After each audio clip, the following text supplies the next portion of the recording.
Hi everybody, welcome back to the channel and welcome to my second vlog on movies and music. This one focusing on my musical passions, which actually I can trace back to when I was 10 years old. 1978 it would have been when I first started buying records. I do remember actually watching Top of the Pops a year or two prior to that. I remember Bohemian Rhapsody being '1 for weeks on end. But I first started buying records in 1978. My first 7-inch single was actually Jilted John by Jilted John, which was obviously well known for the Gordon is a moron tagline towards the end of the song. And sadly, I sort of missed the whole punk era, certainly in terms of my own appreciation of it anyway. So it was very much the tail end in '78. It pretty much finished by then. I've certainly, as you can tell by the sweater here, I've got into it very much since.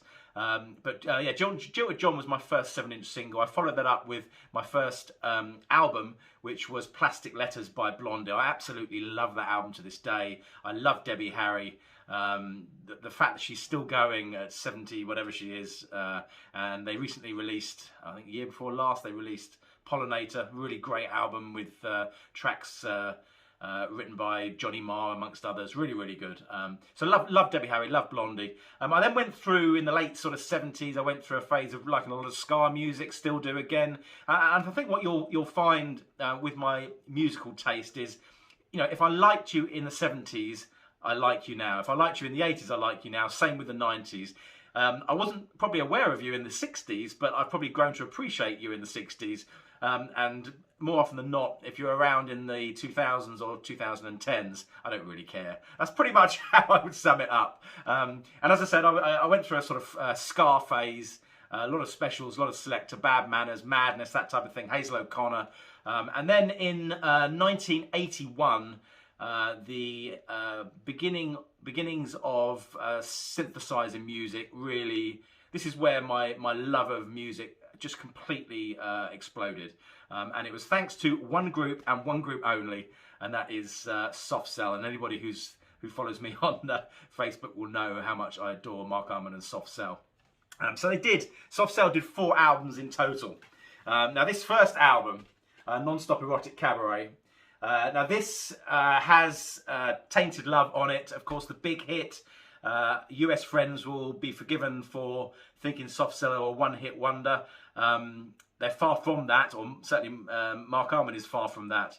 Yeah, this one had Tainted Love on it. Also had Bedsitter, Say Hello, Wave Goodbye, and the infamous Sex Dwarf as well. And this, on the back of this album, you can see this. This is a picture of Soho in London. And the back of this album is really what got me into neon for the first time, and I've really sort of collected it and loved it ever since. It wasn't, as I mentioned in the previous vlog, it wasn't Vegas that got me into that. It was very much this particular album, and the title Non-Stop Erotic Cabaret actually came from a clip joint in Soho that had a neon, that exact neon flashing light in the window. Soft Cell then went on to record The Art of Falling Apart, which was their sort of, I would say, their grown-up album. It was recorded in New York, much harder sound, much beefier sound. It wasn't quite as commercial, to put it mildly, but they'd really grown up by this point, and they sort of ditched the pop music side, and they were far more sort of goth-related. And this, to me, is probably their best album. I absolutely love it. And then by the time of the third album, this Last Night in Sodom, they had really, literally, well, the first track is Mr. Self-Destruct, and it probably explains exactly what was going on there. Now I want to play you one song from this album, which to me was the standout live performance of this band probably ever, and it was on the Switch TV program. I think it was a Channel 4 program in 1983. So this is Soft Cell performing a fabulous version of the main hit single from this album, Soul Inside.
Oh, it's burning me up, and it's burning me up.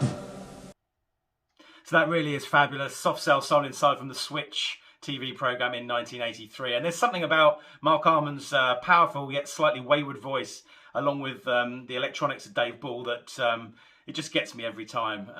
Soft Cell then split up shortly after that. They did actually get back together in 2002 and recorded Cruelty Without Beauty, which is a great album, and this is actually the recent vinyl reissue of this album. And I'm proud to say I actually have my name in the credits on this particular album for helping out on a couple of remixes and stuff. Not doing them, but sourcing them.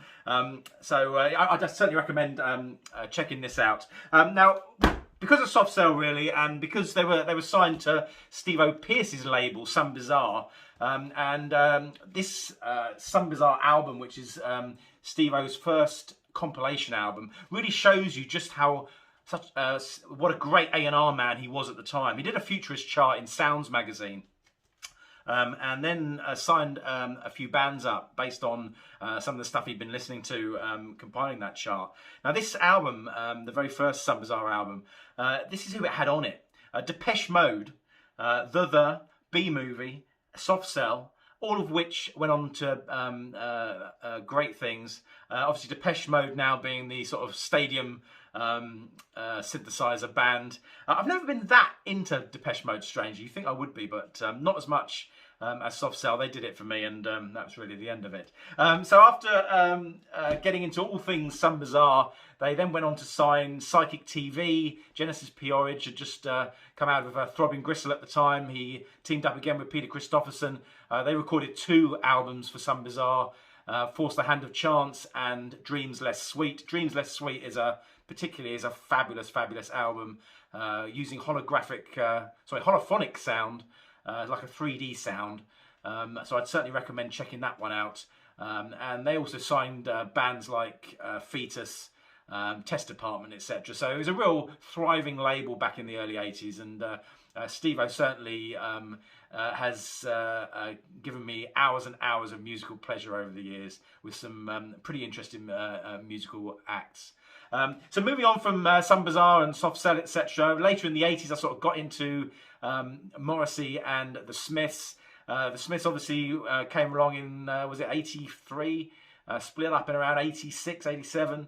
Morrissey then went solo. I'm one of the actual few people who tends to listen to more Morrissey solo records than I do Smiths records, which a lot of you will say, oh my God, what is he talking about? But it's just the way I feel about it. Now, for me, his top 3 albums in order are, and again, this is fairly controversial as well. Maladjusted from the mid-90s, love this album. He then pretty much took a hiatus from, I think it was 97, took a hiatus until 2004 when he came back with You Are the Quarry. But I really, really love this album, and I know it's got its detractors, but I'm not one of them. 2008's Years of Refusal, which this one's actually a signed version, which I went to, I think it's got the date on this. There's a sticker on the back with the date and the gig that this was from. So this was from the Troxy in July 09, and they sold 20 numbered and signed copies at the merchandise stall. And the third album, which and I think it's his best album, and I've been listening to it probably, I don't know, hundreds and hundreds of times this year, is the latest album, I Am Not a Dog on a Chain. It is, to me, it just has, it's basically Morrissey goes electronic. There's electronic music on it for the first time in his career. My favourite tracks, Jim Jim Falls, Love is on its way out, Bobby Don't You Think They Know, Knockabout World, and the absolute standout track, not only of this album, but of anything released this year, Once I Saw the River Clean, is just fabulous. I can't show you that because of copyright, but I'll put a link in the top if you want to check that particular video out. But what I will do is go back to the previous album that I just featured, Years of Refusal, and that tour at the Troxy that I saw back in 2009. This is my favourite track off that particular album, recorded in 2012. It's when I last spoke to Carol. This is the fabulous Morrissey.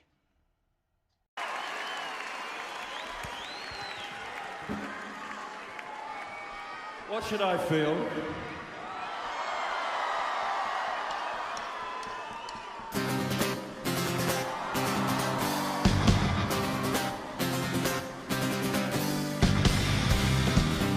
When last I spoke to Carol, I said, I can't pretend life gets easier. She said, I've hung on, I have edged along life's narrow ledge since the day I was born in 1975. Wow, wow, wow.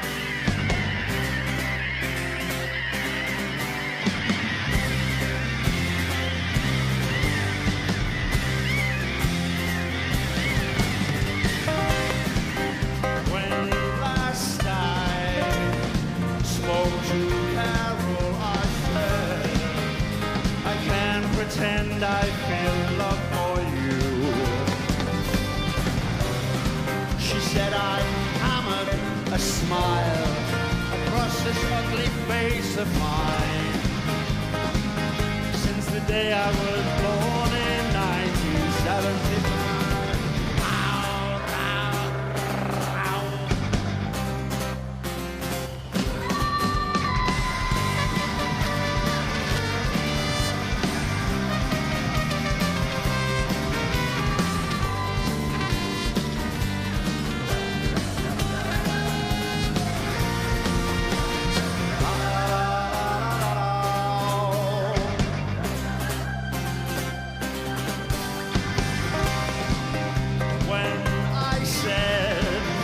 Goodbye to Carol. Black earth upon the casket fell. She had faded to one thing I still know. To the rescue, nobody ever comes. Oh, oh, oh, oh.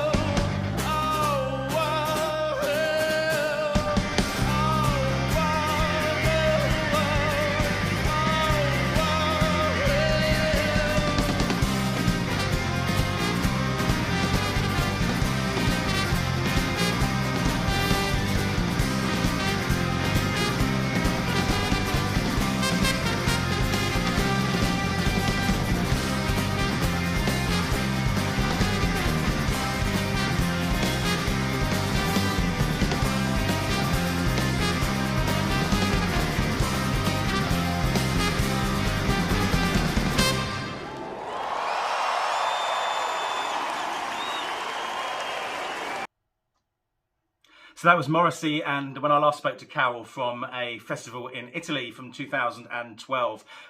So just going back to the 80s for a minute, another act I really enjoyed from the 80s was Pete Burns and Dead or Alive. Actually, Stock Aitken and Waterman, funnily enough, I think if you look at the latter part of the 80s, which is, to me, music in the 80s really stopped in around about 1985, 1986 period, because Stock Aitken Waterman ended up ruining it by churning out absolute rubbish from about 87 onwards. But it's easy to forget just how influential Stock Aitken Waterman were initially. I'd originally heard a 12-inch or two 12-inch singles by Divine called You Think You're a Man and I'm So Beautiful, and they were both incredibly well-produced, high-energy records. And Pete Burns had just released Sophisticated Boom Boom, Dead or Alive's first album, which had been produced by ZSB Held. He was then writing Youthquake, which is one of my all-time favourite albums. And he had heard these Divine records and had decided he wanted the producers to come in and produced that particular album, which obviously included the massive worldwide hit You Spin Me Round Like a Record, which is probably my favourite single of all time. I just think it's the perfect sort of dance track, really. So Stock Aitken Waterman were awesome with Dead or Alive and Divine. As I said, they've soured their copybook since for me, but I did enjoy all of Dead or Alive's output. Very sad when Pete Burns died, and he was a pretty tragic figure towards the end of just sort of touring endless celebrity shows, etc., which was sad because the guy had such a fabulous voice, he had such a talent. And I actually saw on a Smiths tour, the Smiths played the Royal Albert Hall around the time of Meat is Murder, their third album, and Pete Burns came on for a duet with Morrissey for Barbarism Begins at Home, and I was actually at the Royal Albert Hall for that. That was really a I was there moment, to be honest. It was superb. So I love both groups, and to have them sort of collaborating on stage right in front of me as a teenager was something else. So moving on from the 80s into the 90s, there were two main bands I loved in the 90s. I mean, 90s really was the era of Britpop, and I can't pretend that I was really much of a fan of Britpop. I didn't particularly like Blur. I wasn't a great Oasis fan. Funnily enough, I actually prefer Liam Gallagher's solo stuff now to anything that Oasis did at the time. But there was a band called My Life Story, which sort of got lumped into the whole Britpop era. But they were anything other than Britpop, and this, to me, is their undisputed masterpiece. It's an album called The Golden Mile, and Jake Shillingford, to me, was... in any other life, he would have been an absolute megastar. He had everything, stage presence, voice, the lot. And My Life Story, they were an orchestral pop band. This album is on Phonogram Records, so they got a really big deal at the time. 12 Reasons Why I Love Her is, well, it's their outstanding track, really. Although they've produced 4 albums now, which are all brilliant, and have come back in 2019 with this World Citizen, and you can get that from the My Life Story website, and I thoroughly recommend this. It's a great album, back on form. But I'm going to take you back to my favourite album, The Golden Mile. This is My Life Story performing 12 Reasons Why I Love Her live on The White Room, which was a Channel 4 show in the 90s. Enjoy.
A swerving heads and a lip service 9 consumes the hopes of all men dressed in black and flare. Oh, she ain't got the time.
So the fabulous My Life Story and 12 Reasons Why I Love Her. I adore that track and that band. I last saw them live in summer 2019.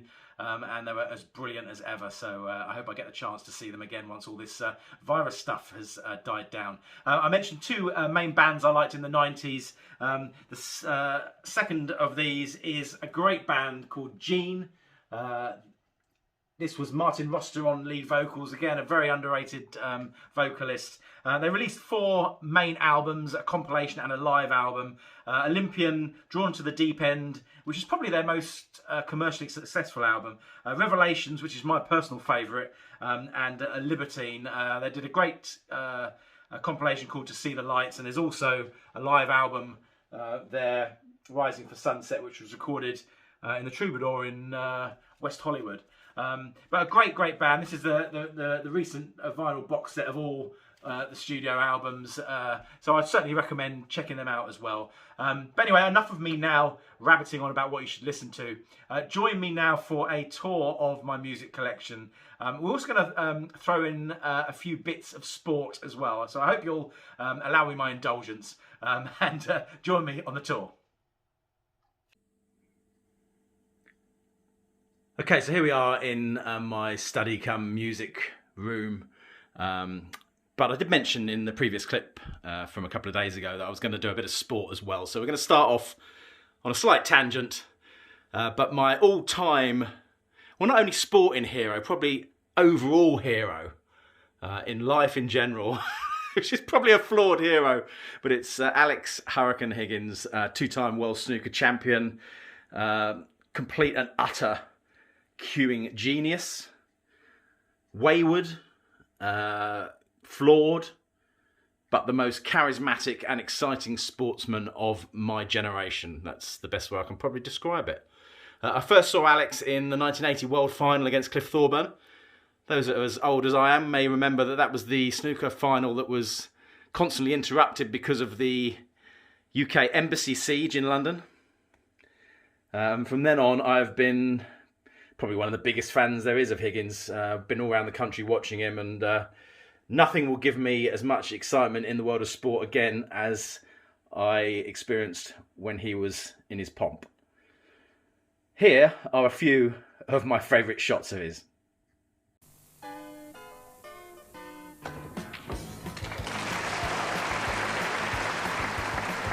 Well, that's an amazing shot when you see the antics that Alex gets up to with his body. It's quite a mystery how he knocks them in.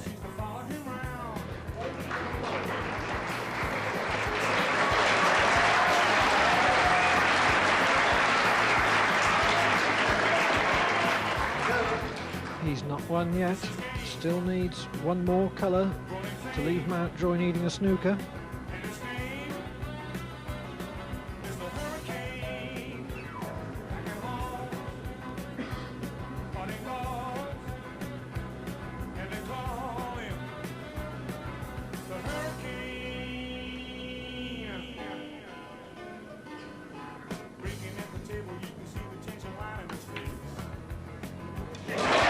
What a shot.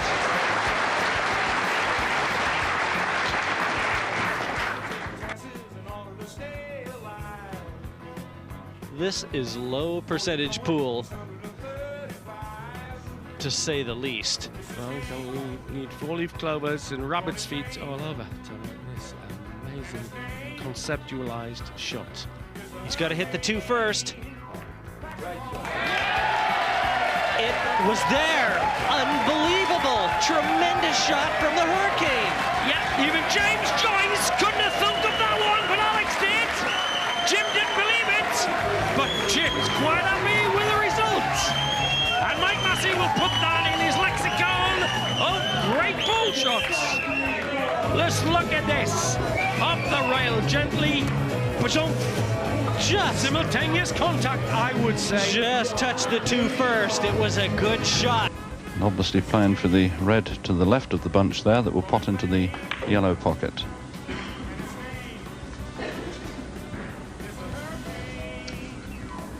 .31.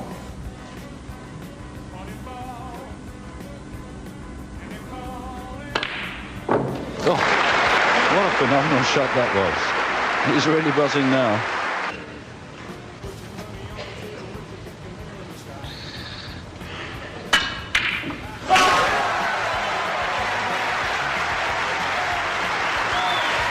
Well, that's what makes Higgins the kind of attraction that he is.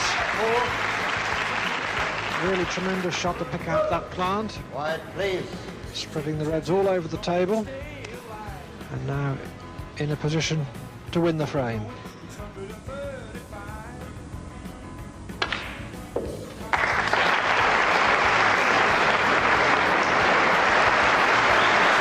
And an absolutely tremendous shot there from Alex, with a lot of reverse side.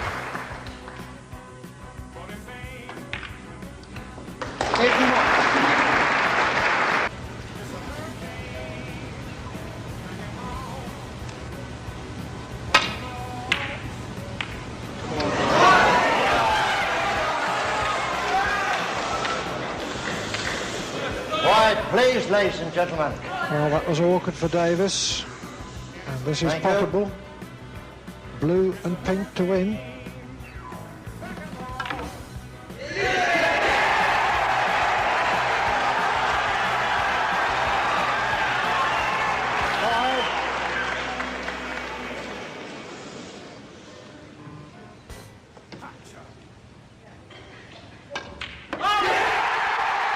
Higgins does it, and Wembley Conference Centre erupts.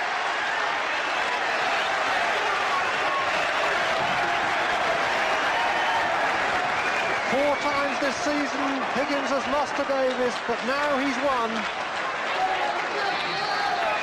And a tremendous evening for him and his supporters. So you can hear from that victory over Steve Davis there that when Alex won, it really was the best atmosphere you're ever likely to get in a snooker event. It was very, very, very rock and roll.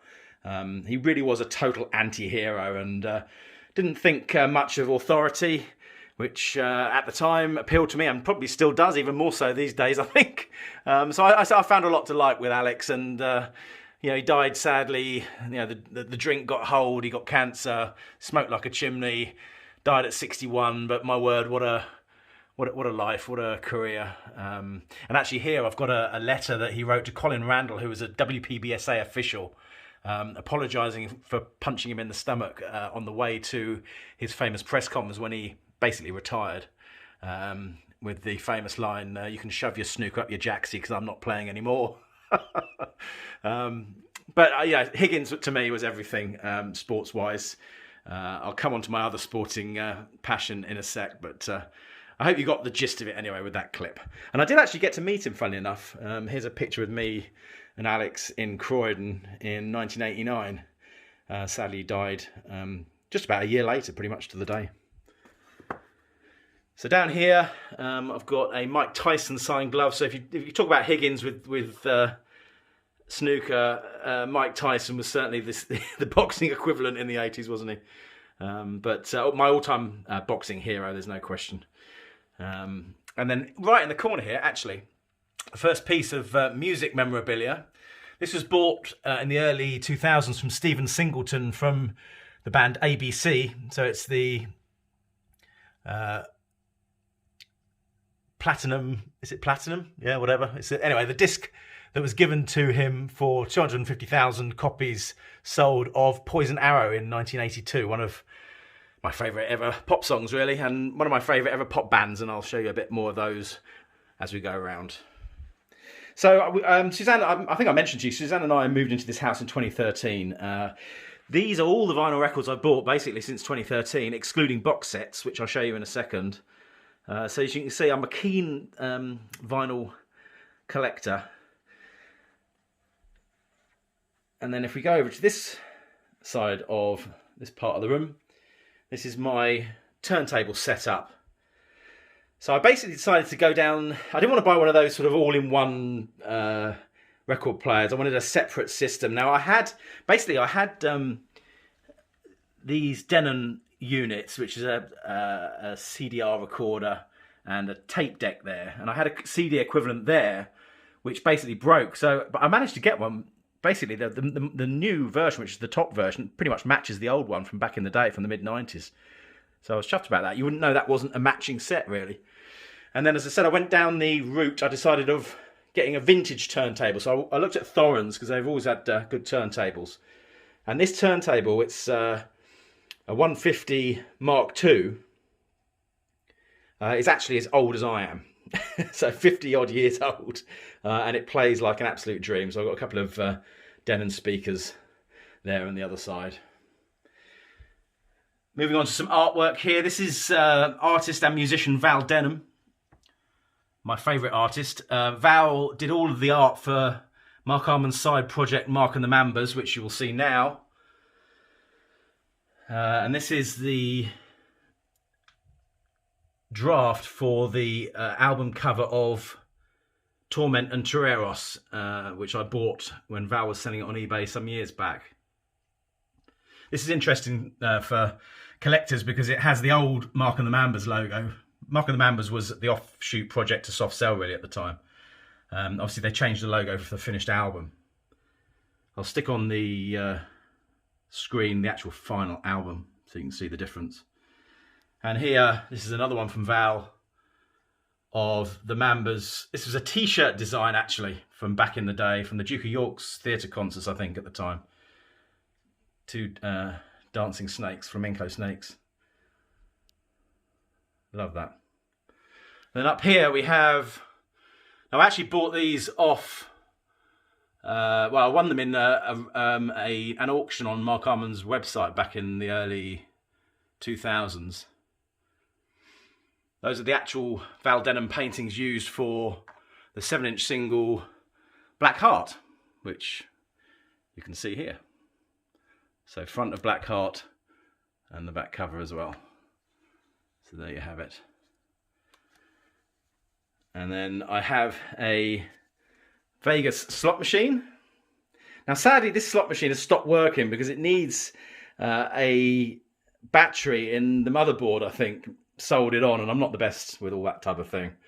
So for now it's just showing the 3-5 times pay symbols, but it does actually work, and it was from Vegas. There used to be a shop in the Miracle Mile shops in Planet Hollywood that sold these old school slot machines, and going back to when I first started going, this was the machine I used to play. 5 times pay, 50 cents a press, 25-cent denomination, happy days.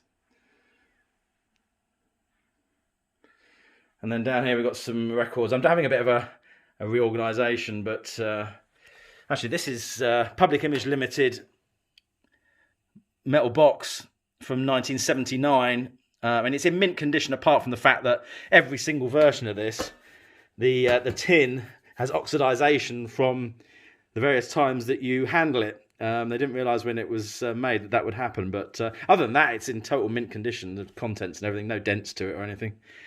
This is my Sparks LP collection. That was the LP from earlier this year, a steady drip, drip, drip. A picture disc of that, which is great. That was the coloured version of it. And Hippopotamus. And all, pretty much, basically all of their albums going backwards. I've got them all on vinyl. The whole lot. Love Sparks. And down here, these are some of the vinyls I've bought recently. So we've got a Mark Bolan and T-Rex compilation there. That's a Soft Cell test pressing for the latest album. Six Said Fred, which was Cindy Ecstasy's band. She was Soft Cell's rapping drug dealer, in effect. Zig Zig Sputnik Electronic DNA from Japan. I bought that from My Life Story, 12-inch. Pop-Up Jim Bob, who was from Carter, the Unstoppable Sex Machine. Great album that he released this year. And now this, I need to mention this band. This is Hertz. This album is called Faith. It was released earlier this year. Just an absolutely superb, superb record. I love Hertz. They've done 4 albums so far. And actually, I'll put a link above for the track Redemption, which to me is one of the best records of 2020. Love Hertz, would thoroughly recommend them. And they're one of the bands from the 2000s that I absolutely adore. So there are a few decent modern bands, in my opinion. Anyway, moving on. So all of my original records are in those record boxes there. These are the ones from the 80s, which is pretty much Soft Cell, Dead or Alive, Some Bizarre related, everything I mentioned in the first part of this vlog. Down here is some stuff that I got for Christmas. I got the New Order 12-inch Be a Rebel. That's a New Order box set that I bought. Gene, some Soft Cell, bit of Mark Almond there. Actually, that's a good box set, which is the Killers. All the albums there. I really enjoyed their Imploding the Mirage album from 2020. Yet to buy it on vinyl, but I will do. So I certainly recommend that. That was the Gene box that I showed you a minute ago. And then we have two Lloyd Cole box sets, the solo one there, and the Commotions one is behind it. And then we come on to this, which is the first of two Neons I've got, Soft Cell related Neons. There were three of these made. One for the band, one for Mark Almond himself, and I asked if I could have one as well. Pretty expensive, but it's a Revox Neon. And you could see it when they made their comeback with Northern Lights on Jools Holland. They had this flashing in the background. I think it's a brilliant neon sign, I really do. Absolutely love it. And then moving on here. This is my favourite painting of all time. And I'll refrain from saying anything about it until we get to the original version, because I basically got Val Denham to paint this for me in the early 2000s, because I never thought I'd get a chance to own the original one. But the original one then came out for sale, but I'll talk to you about that in a second. And then this here, when this was originally painted, it had Mickey Mouse at the bottom there, you can see. But obviously, due to copyright, they couldn't have it. It's an album cover, which I'll show you in a bit. They couldn't have it on the album cover, so it was replaced with a weird version of an odd Mickey Mouse, and that was the concept art for that. So, and I'll show you the original painting with Mickey changed when we get round to that section. Down here, I mentioned in my movie vlog, if you remember, that I'd already bought my replacement TV, the same version, for When It Breaks. That is the one in reserve, the 21 9-inch TV. And then we get to the box sets section. Now all these box sets have been bought again since 2013 when I moved in here with Suzanne. So we're just going to go through and I'll show you what there is. So David Bowie has been, actually since before his death, has been releasing box sets that cover certain eras. So we have the initial 5 years one there, and then it goes through the 70s to the 80s. And they've sort of stopped making them, but I think that's because they've got a few licensing issues with the Tin Machine stuff. But I'm hoping they will carry on, and I'll get a whole volume of every David Bowie record on vinyl. Big fan, obviously. My sort of favourite era is probably the Berlin Trilogy era. I love Lodger. I love the album Lodger. I love Scary Monsters album as well.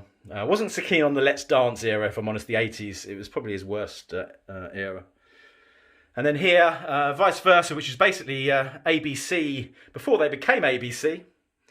And actually, yes, this is worth showing you. This is the box set for the last ABC album. Let's show you this. And then this probably explains the lengths I go to with my sort of collecting of music and movies and everything in general, really. This it's called The Box Inside the Box. It's Lexicon of Love 2. But I decided I was going to sort of collect everything that related to this release. So what we have here, this was actually from the it's from the party for the launch of the album. So it mentions the album there and some cocktails inspired by the album titles, or the song titles. So I bought that off eBay. That came with the box set, it's just a lanyard. And then we have here all of the singles from the album. They never came in CD format, obviously, but what they were promo radio edits of all of the tracks. So I bought all three of those. and then a promo of the actual album itself. This wasn't all in the box set. And then they were offering for sale Martin Fry's personalised lyric book, if I can get it the right way up. Here we go. So all of these are the lyrics that he basically wrote down and sang to for the album. And actually, if you look here, there was alternative titles to the Lexicon of Love 2. So the Lexicon of a Love of a Lifetime, Lexicon of Luck, the Lexicon of a Lucky Escape, and in the end, it turned out to be the Lexicon of Love 2. But that's, you know, a real cool item to have that. We've got a white label of the album pressing. There was 11 of these in total, quantity 11. And then we have, this is what was actually in the box. So we have a signed version of the artwork. That's a booklet with various bits in it. Then we have the album itself. If I can get it all out.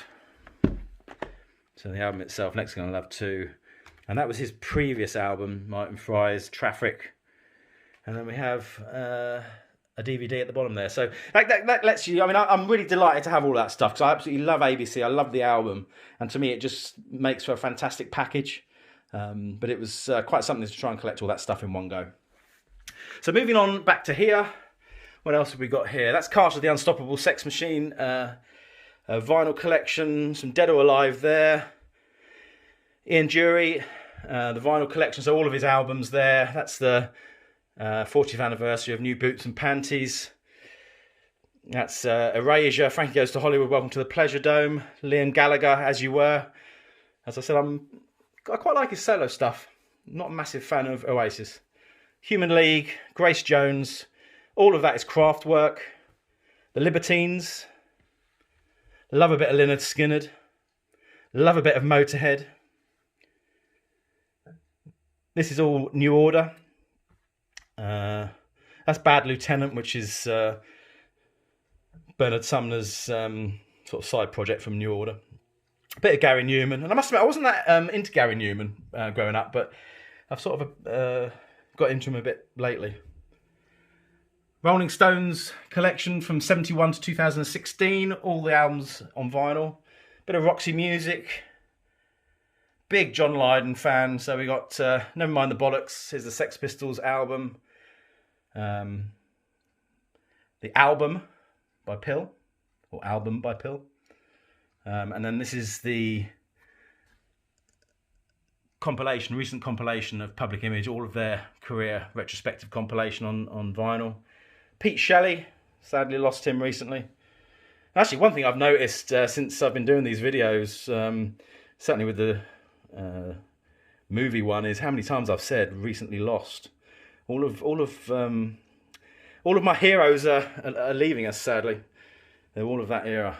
Soon it'll be us, eh? Happy New Year. Right, Zig Zig Sputnik, Flaunt It. This was the limited box set from the 80s. Actually, this is quite rare. This was the cassette, although for some reason the cassette's upside down in the packaging, but they had the cassette in like a cardboard packaging as well, which is quite rare. It's unopened, that. There we have the Smiths' Queen is Dead set. Can't remember what that one was, actually. Oh yeah, Soft Cell. How could I forget that? Soft Cell, that's the final O2 gig. It's Say Hello, Wave Goodbye from the O2 at 2018. That's Suede and Brett Anderson, some The, their Transvision Vamp, and Yazoo. And then here we have the whole Smiths collection. That's got all the albums, all the singles, everything, basically. You don't need anything else other than that one big box. And going back to Higgins for a second, this was the fedora he wore during his last Crucible appearance in 1990. Was it 93 or 94? I can't remember, but whichever one of those two it was. 93, I think. And then here we've got a Morrissey little record player, which I don't really use. I just bought it for a bit of memorabilia, really. Dave Ball biography in there. Soft Cell book. And here, actually, I just want to... this is a bottle of Woodford Reserve that Bob and Carol Castle bought me, I don't know, a couple of years ago. And Bob sadly died shortly after them giving me this in Vegas. And so I'm keeping it unopened in his honour. And there have been a couple of people that we've lost lately who watch the channel. And just want to pass on my condolences to Carol. And also to Janice for losing her husband, David Zuckerman, and anyone that knew Lee Fitzpatrick as well. So sad. Really, really, touched me an awful lot. Some of the stuff I read about all those people. And Denise, I hope to see you in Vegas for a few drinks next time I'm there. Love to you from London. And then here we have my favourite soft cell neon sign. A number of these were sold, and again, this mirrors the official one that was initially in the 80s. I think it was smashed up in a gig, or in transit to a gig. But again, they've played shows with this, and it was made by the same people that did the Revox neon that you've just seen. And then over here, you have two cuddly versions of my favourite singers. A cuddly Mark Armand and a cuddly Morrissey right there. And then on this final wall here, so this is what these are basically original LP covers. So if we go from the top, LP and single covers. So this is Peter Ashworth. You might know the name Peter Ashworth. He basically did a whole load of 80s album covers, photographed a whole load of 80s album covers, and this is the artist proof signed by him of... This actually was a slightly alternate shot for The Art of Falling Apart by Soft Cell, with Mark doing some screaming there. I think Dave was asleep at the time. This is a Val Denham 7-inch album painting for... 7-inch single painting for Melancholy Rose, which was a Mark Armand solo record. And then we come back to this, which I was going to mention to you. Now, this is from the Some Bizarre compilation album. There you go. If you can't please yourself, you can't please your soul. And I actually bought this after I'd got the other one painted by Val Denham. I got this and bought it directly from Steve-O, who was selling it at the time. And as you can see there, you see the Mickey Mouse that is now not. But that is it's my favourite painting, not just music related, but in general of all time. I absolutely love it. It's basically called Zib Kism Sells His Soul, as you can see at the bottom there. Now, Zib Kism is music business spelt backwards. So what it's designed to be is a music business executive. Not a very nice one, clearly, in his office. Now, I always thought that this basically represented me in the world of banking. Because I do think I sold an element of my soul in that industry. It's a very well-paid industry, and you earn a very nice living out of it. But you do sell your soul, and you have to compromise so much of who you are just to survive in it. And that's ultimately what made me unhappy in 2019. So I will forever own this painting until I drop. And this is me. Well, it's a music business executive, but it's also me working at the bank in a very, very unhappy state. So it reminds me where I've come from and where I am now. So it's a positive ending to a pretty stressful existence, I guess. Moving on to my second soft cell artist proof from Peter Ashworth. This is the actual photograph that was used for the Non-Stop Erotic Cabaret album. Mark having a suspicious looking package that he's just putting in his raincoat. And then this is following on from the Melancholy Rose Val Denham painting. This is the one for Ruby Red. Both that one and the Melancholy Rose, they aren't the actual originals that we use. They're sort of redone versions from Val. And finally, to finish this vlog off, I just want to go back to sport for a second. My favourite, I support Sheffield Wednesday, if you didn't know. And my favourite manager of ours is Big Ron Atkinson. I'm lucky enough to remember the good years with Wednesday, where we got to 2 cup finals, got beaten by Arsenal both years in both finals in 1993. One went to a replay, and I also went to the Man United 1991 final at Wembley when we actually beat them. Big Ron got his own back on Man United that year after having been sacked by them. And this is the signed League One runners-up shirt from the 11-12 season. This was the season that started with the Gary Megson and ended up with Dave Jones, although to me Gary Megson really won us promotion that year. I thought I did like him as manager at Wednesday, and I was obviously there for that promotion day. I mean, it's sad to see it's League One, and that's probably other than the playoff final at the Millennium Stadium in the mid-90s, it's probably the height of Wednesday's success since those Wembley finals. But it was a wonderful, wonderful day. And here's just a brief clip to remind myself as much as anything just how bloody good it was.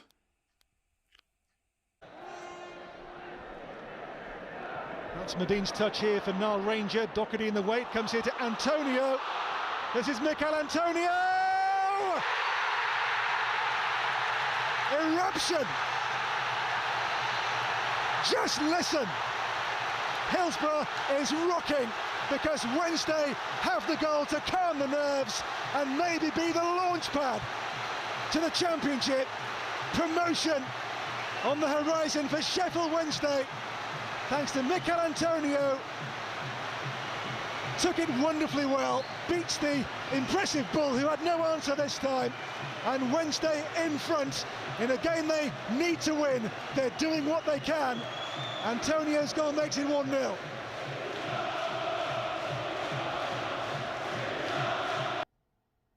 So there you have it. My movie and music tour is complete. I hope you found something in that last hour to enjoy. I know it's all my specific taste, so I'm sure you didn't enjoy all of it, but hopefully there was something there of interest, and I certainly enjoyed it because it's all the stuff I like, clearly. But anyway, that's me in a nutshell, that one in the last video outside of Vegas, which brings me on to the whole Vegas thing. So I'm sitting here now around about 5 p.m. on the 2nd of January. What a year we've all had. I think, I don't know, there's been pluses and minuses for me, really. The biggest plus for 2020 for sure was Suzanne and I managing to get William. He has been the light of the year, really. Such a sweet dog, such a great temperament, and Ollie has taken to him like a brother. They literally, those of you that follow me on Bridges Bassett's on Instagram or on Facebook will see some of the pictures. It's like they were literally born at the same time. So it's heartwarming to see, bearing in mind we pretty much rescued him from what we suspect to be a puppy farm, really. But he's got no temperament problems. He's loving life. He's enjoyed this year. You know, I'm around quite a bit during the day, so they get some great walks, him and Ollie, and that's been a real positive for this year. And actually, everything I think in 2020 comes back to the timing of it, really. I mean, we got William a week or two before the initial lockdown. Had that not happened, and we almost got put off by the owner at the 11th hour there, so that may have not happened at the time. Had we not got him when we did, chances are we wouldn't have got him at all. And the poor dog would have remained in that awful place. My new venture in the cab, had I not got my cab licence at the end of January, had it been the end of February, for example, the chances are I wouldn't have got approval to start when I did. So that would have been off for 2020. And that's been a roaring success this year, even throughout lockdown and on. And then if I look at my one trip to Vegas in March, had I not taken off when I did, literally a few days later, I wouldn't have got to Vegas at all in 2020. So really everything has been of the moment. The timing has been right in all aspects.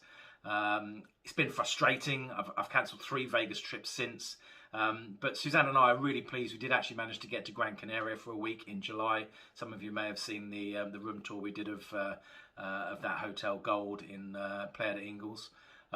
So all in all, there's been positives. There's been a lot of negatives. I mean, all this lockdown, and now we're in Tier 4 in London. In fact, as we speak, I'm in Tier 4 drinking summer fruit squash. And the reason for that is because I've decided to do a dry January. So dry January in Tier 4, I mean, it really is about as grim as it gets. But I will be back. I will be out of, hopefully out of Tier 4 and certainly out of dry January in 4 weeks. And my birthday's in February, so I look forward to, well, maybe the pubs might even be open by then. You never know, really. In terms of Vegas plans for 2021, I mean, I've got nothing booked in terms of flights. I've got nothing booked in terms of hotels as yet.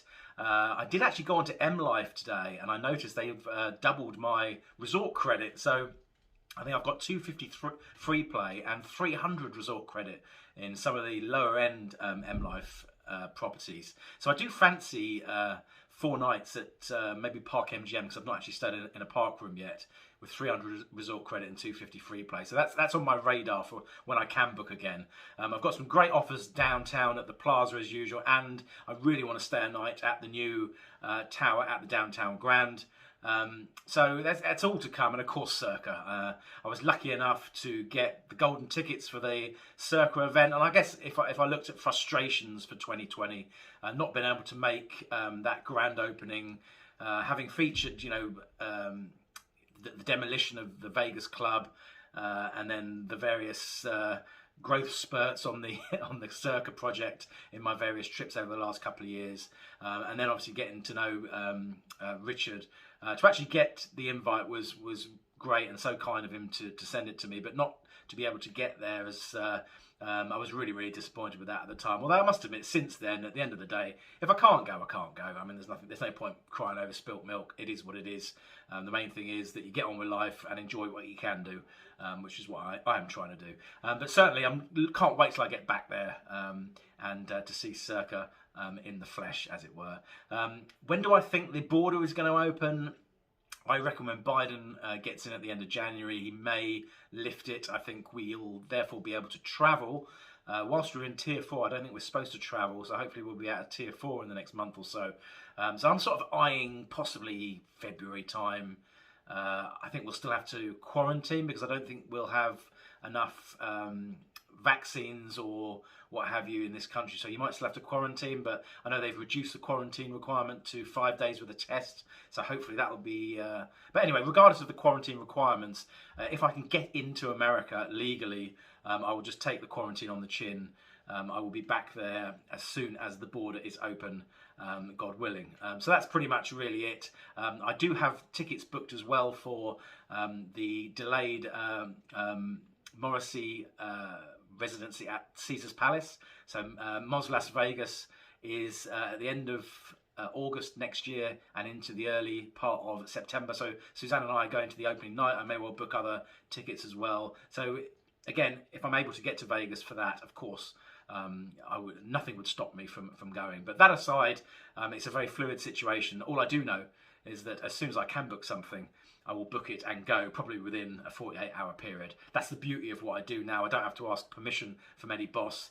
I ask myself, and the credit card will come out, and I will then be on the plane. So anyway, I know lots of you are booking trips, wondering when it's going to happen. I do hope when I do manage to get there, that at least a few of you are there. Maybe we can have a socially distanced group pull at Circa. Maybe we can have a socially distanced Budweiser at one of the bars. So I'm going to leave you with my mate Ian Johnson's band King Voodoo, with an ode to all things Vegas. It's got a bit of my footage from some of the vlogs in it as well. And it very much finishes this vlog off nicely, comes full circle and heading in one direction, and that's back to Sin City. I hope I do see you there soon. I hope you're all doing okay. And Viva 2021. Take care. I got connections, honey. That's just my style. Your affectation, show you how. Buy a country mile, show me what I'm dealing with. Let the cards be kind, 'cause I'm all about confidence, so just bring us in.